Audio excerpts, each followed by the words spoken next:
Spoilers ahead. Watch out, and take care. The movie begins with Marine Sergeant Brandon Beckett in a deposition, facing charges of desertion of duty and negligence of his responsibilities. Lieutenant Ellen presses him about his whereabouts on August 4, 2010. Brandon reveals he and his squad were in Congo, training the local army to combat well-armed rebels funded by terrorist groups. In exchange, the Congolese soldiers would later join them in Afghanistan.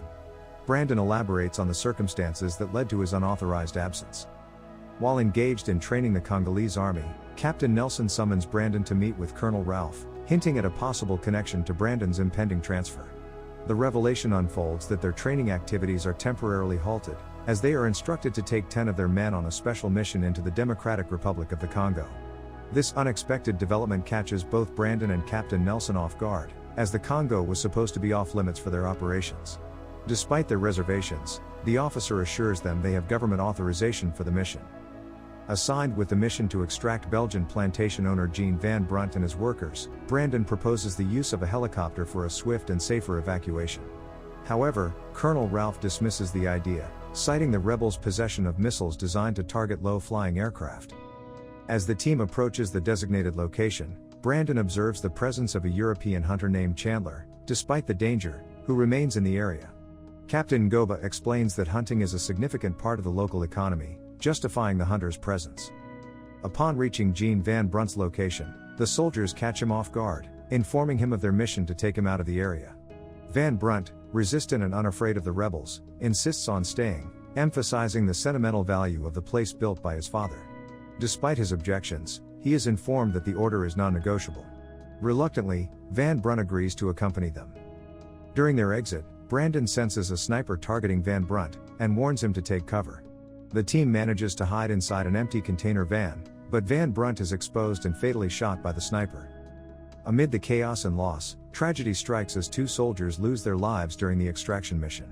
The container van, initially thought to be a simple transport, reveals a darker purpose. It was used to deliver weapons from the United States to the Congolese militants. Facing the sudden onslaught, Captain Nelson and Sergeant Brandon make a split-second decision to seek refuge in the cover of the nearby trees along the road. However, the danger persists, and Brandon is struck in the shoulder, collapsing into a manhole and succumbing to unconsciousness. As he regains consciousness, he finds himself attended to by Chandler, the enigmatic European hunter glimpsed earlier. In a desperate plea, Brandon implores Chandler to take him back to the plantation where his comrades are located. Upon their arrival, Chandler delivers the grim news: he is the sole survivor. Inside the sanctuary of Brunt's house, they begin searching for any information or clues. Suddenly, Brunt's daughter, Kelly, emerges, brandishing a gun at the unexpected intruders. Hidden by her father during the earlier confrontation, she holds Brandon and Chandler accountable for her father's demise. In a tense moment, Chandler manages to calm Kelly, and reveals that he and her father were friends. With this fragile connection established, they decide to join forces and depart the plantation together, each carrying the weight of their own losses and suspicions. As they journey towards Chandler's refuge, they stumble upon a grim scene: rebels kidnapping children to conscript them into their ranks. The moment they are noticed, the rebels turn hostile, targeting them. In a desperate bid for survival and to protect the abducted, they fight back, eliminating the threat posed by the rebels. Despite their shared ordeal, Brandon and Chandler part ways with distinct missions. Chandler is determined to rescue the other kidnapped children, driven by a sense of duty to safeguard innocence. Brandon plans to take Kelly to the authorities, seeking justice for her father's tragic end. As they press forward, Brandon's physical condition deteriorates. The gunshot wound in his left shoulder continues to bleed, sapping his strength. He perseveres, pushing himself to remain conscious, until his body succumbs and he collapses on the ground.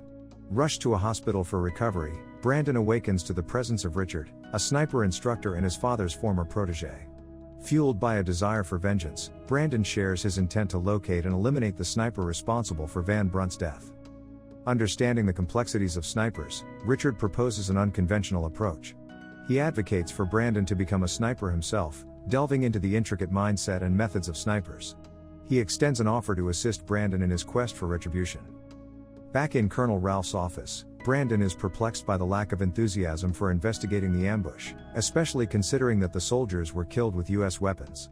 UN Lieutenant Ellen aligns with Ralph, citing resource constraints as a reason to avoid further inquiry. Unwilling to let the matter rest, Brandon offers to take on the investigation personally, driven by the knowledge that his comrades perished under suspicious circumstances. However, his proposal is dismissed by the officer. In a strategic move, he invites Ellen to dinner, sensing that she holds more information than she's revealing. During their conversation, she discloses the UN's limitations in delving into the details of Brunt's death, emphasizing that she is not the adversary. Convinced that there's more to the incident than meets the eye, he reveals his ability to track the sniper. She hints at the complexity of the situation, suggesting that it was more than a mere rebel attack, sparking Brandon's realization that the ambush holds deeper secrets. Determined to avenge his comrades, Brandon embarks on a personal mission. Richard, spotting him leaving the base, warns him about his unfit condition for the task ahead. However, he remains resolute. This pivotal moment marks his decision to go, leaving his post to join forces with Chandler and track down the rebels. In exchange for Chandler's assistance in locating the rebels, Brandon commits to helping rescue the kidnapped children. The duo proceeds to a small rebel camp, the next stop in their quest. Here, Chandler's mission to locate the abducted children intersects with Brandon's pursuit of justice. As they observe from a distance, the kidnapped are being prepared for transport to another rebel camp, where they will be forced into becoming soldiers. The grim scene unfolds as rebels unload weapons, unmistakably sourced from the United States. In a tactical move, Brandon instructs Chandler to descend while he maintains a secure position. The situation intensifies as an execution is imminent. When a rebel is poised to kill one with a machete, Brandon, unable to stand idly by, takes action, swiftly eliminating the threat, initiating a cascade of precision shots that dispatch the remaining rebels. Amid the chaos, a rebel sneaks up on Chandler, unseen by Brandon. Before the insurgent can strike, a sniper shot pierces the air, ending the threat. To Brandon's surprise, the sniper is revealed to be Richard, choosing to aid Brandon in the face of his perilous adversary, Masiello, an American Marine and former student of Richard, posing a grave threat. Brandon grapples with the revelation that their adversary is not a Congolese rebel, but a fellow American. Richard sheds light on the sinister motives behind the mission, suggesting that the order to eliminate Brunt came from high up. The plantation owner's demise was orchestrated to silence him about the clandestine supply of U.S. weapons to both the rebels and the Congolese government. The unfolding conspiracy exposes a web of intrigue and corruption, propelling Brandon and his unexpected allies into a dangerous game, with consequences that extend far beyond the African battleground.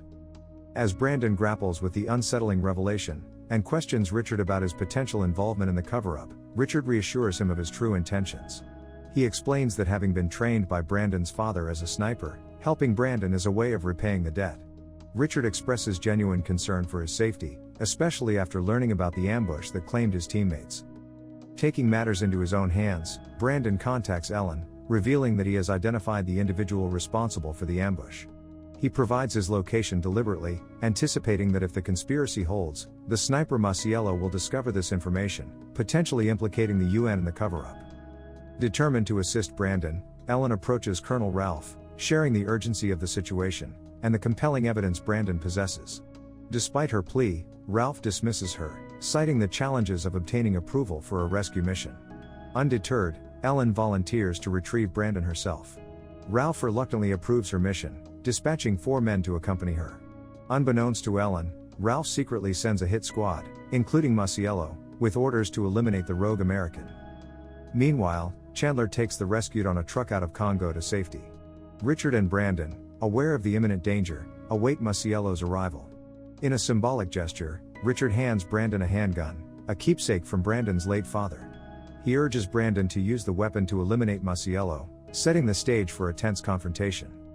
Ellen arrives with her squad, seemingly on a mission to rescue Brandon. The soldiers accompanying her have darker intentions, to eliminate Brandon. Simultaneously, another hit squad is en route to ensure Brandon's demise. The tension escalates, and Ellen remains dismissive of the danger until gunfire erupts, revealing the treacherous plot unfolding around them. Caught in the crossfire, Brandon finds himself facing the very Congolese soldier he and his team once trained. Together with Richard, they engage in a harrowing battle, systematically eliminating both the rebels and the Congolese soldiers, who have become pawns in this deadly game. The tide takes a perilous turn when Richard, momentarily careless, attempts to stand and is shot by Masiello. Wounded but undeterred, Brandon presses on, driven by a relentless pursuit of the truth. His focus narrows as he tracks down Captain Sporon Goba, forcing him to reveal the mastermind behind the nefarious operation. In a shocking revelation, Ngoba confesses that Colonel Ralph exploited Brunt to smuggle American weapons to the rebels. Ngoba chose silence, believing that nobody, including Brandon, would believe his claims. However, before Ngoba can provide crucial testimony, Masiello intervenes, ruthlessly silencing him. Brandon loses the vital evidence needed to bring down Ralph, leaving him in a perilous situation, as he grapples with the fallout of a twisted conspiracy. As the intense confrontation unfolds, Brandon manages to pinpoint Masiello's location. With determination in his eyes, he takes aim, ready to bring an end to the sniper's deadly pursuit, hitting Masiello's scope, scraping his face, but failing to deliver a fatal blow. Both adversaries refuse to yield, and as night falls, they resort to using night vision devices to continue their deadly duel.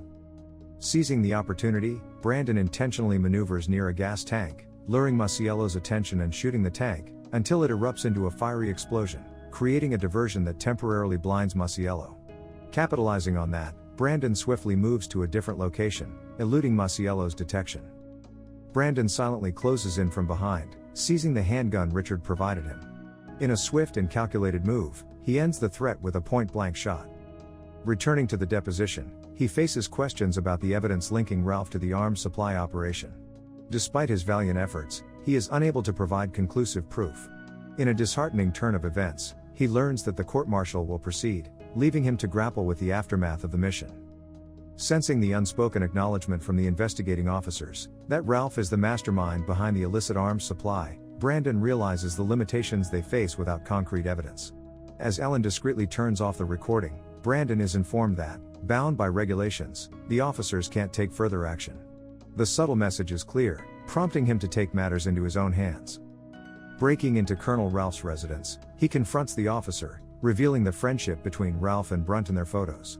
Feeling the impending threat, Ralph confesses to using Brunt as a conduit to funnel weapons from the US to both rebels and the Congolese military.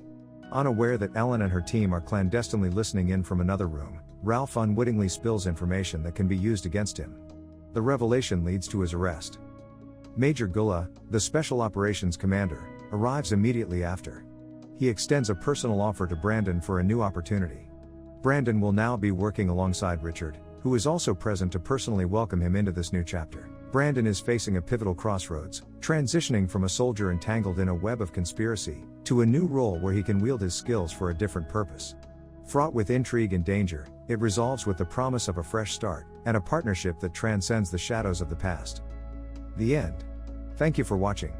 Subscribe if you'd like to see more videos like this. Turn on the notifications, and leave a like to help the channel out.